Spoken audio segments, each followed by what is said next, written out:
Hello बच्चों, कैसे हैं आप सभी। उम्मीद करता हूँ बहुत अच्छे होंगे। बच्चों, मैं आपका अपने यूट्यूब चैनल पर बहुत बहुत स्वागत करता हूँ। तो बच्चों, आज से हम आपके लिए साइंस की चैप्टर वाइज क्लासें लेकर आ गए हैं, जिसमें हम आज शुरू करने जा रहे हैं भौतिक विज्ञान यानी फिजिक्स।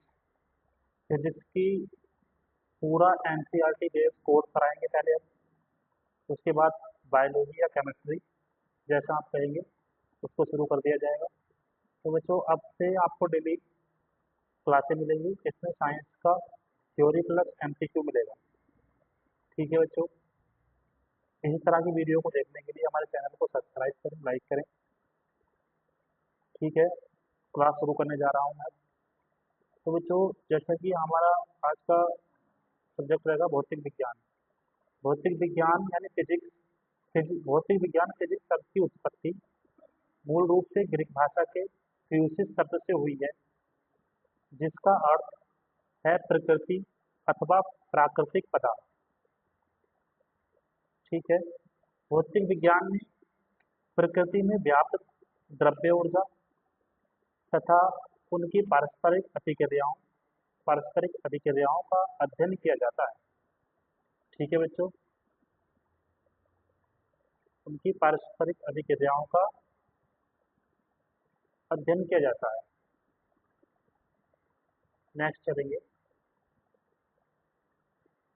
तो फ्यूसिस शब्द जो ग्रीक शब्द है उससे फ्यूसिस शब्द से उत्पत्ति हुई है फ्यूजी का शब्द की। ये भी ग्रीक शब्द है। फ्यूजी का शब्द से फिजिका शब्द की उत्पत्ति हुई है, जो लैटिन शब्द है, और फिजिका शब्द से फिजिक्स शब्द की उत्पत्ति हुई है, जो हमारा अंग्रेजी शब्द है। ठीक है, नेक्स्ट चलेंगे।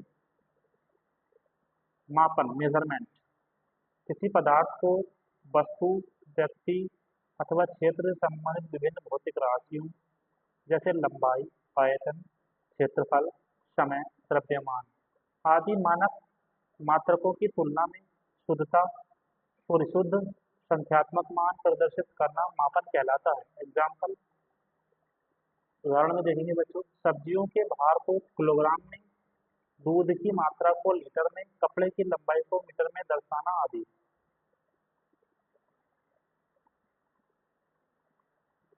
मापन या मात्रक पद्धतियां। भौतिक राशियों के मापन की मुख्यतः बच्चों चार पद्धतियां प्रचलित हैं।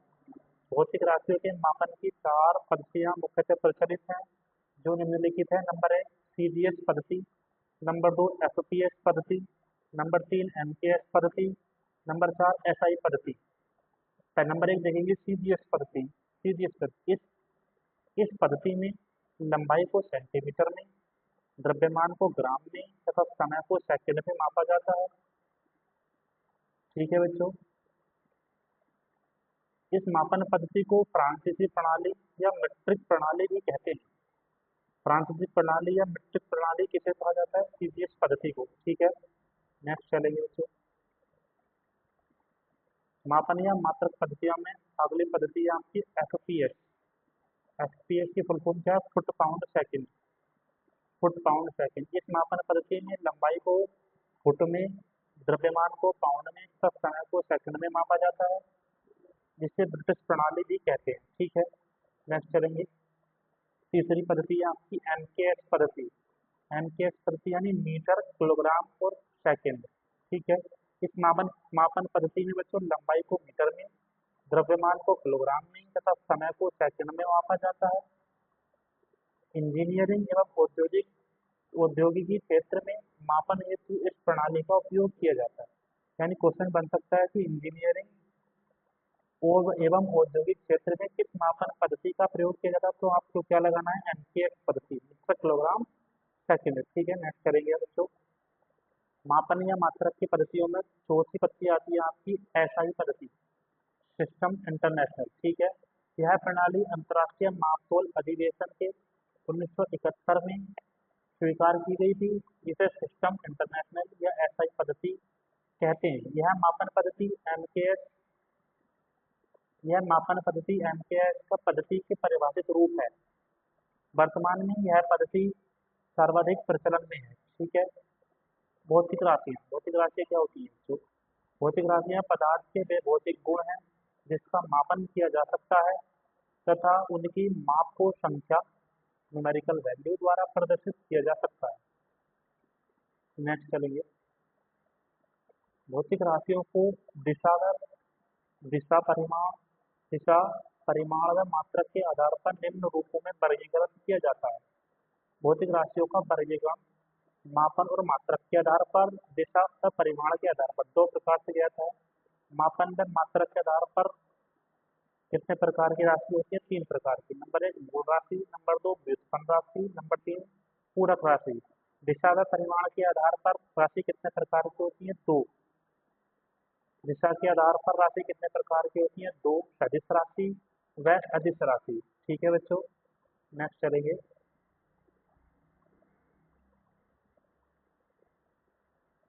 अब देखेंगे नंबर एक मूल राशियां।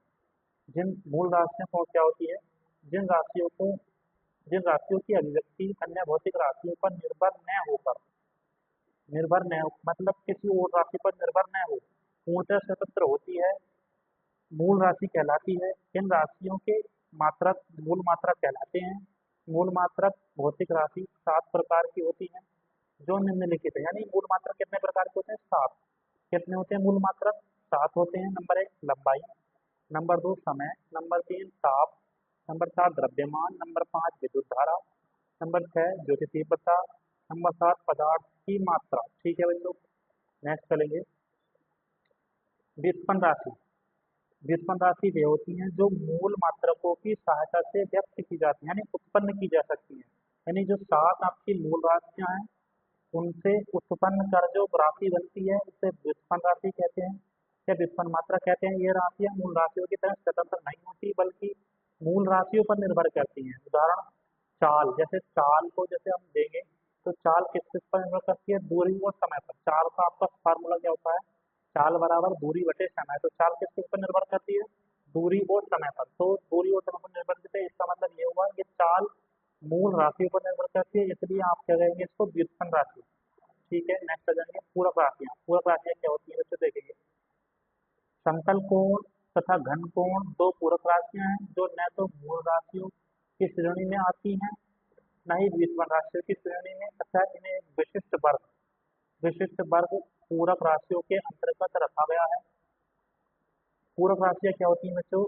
जैसे मान लो हमने कोई ये इस तरह से गोला बनाया, एक तो गोला ठोस वाला होता है, उसमें उसे कहते हैं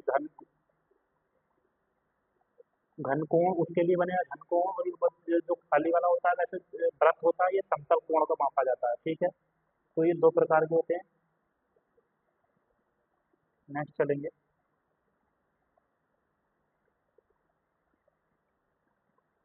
भौतिक राशियों का वर्गीकरण में आगे देखेंगे। दिशा के आधार पर राशियां दो प्रकार की होती हैं, अदिश राशि और सदिश राशि। अदिश राशि किसे कहते हैं बच्चों? ऐसी भौतिक राशियां जिनको व्यक्त करने के लिए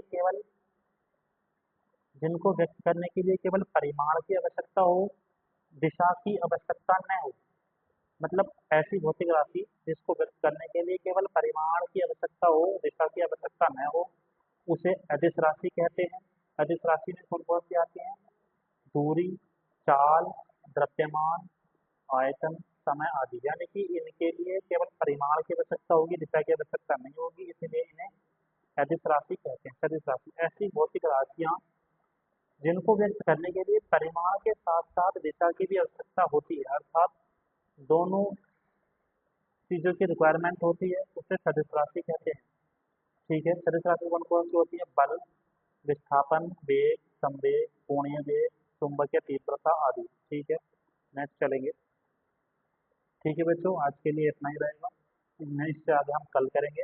अब चलता रहेगा डेली वेज, आपका फिजिक्स जल्द से जल्द कंप्लीट करा देंगे, पूरा एनसीईआरटी बेस मिलेगा।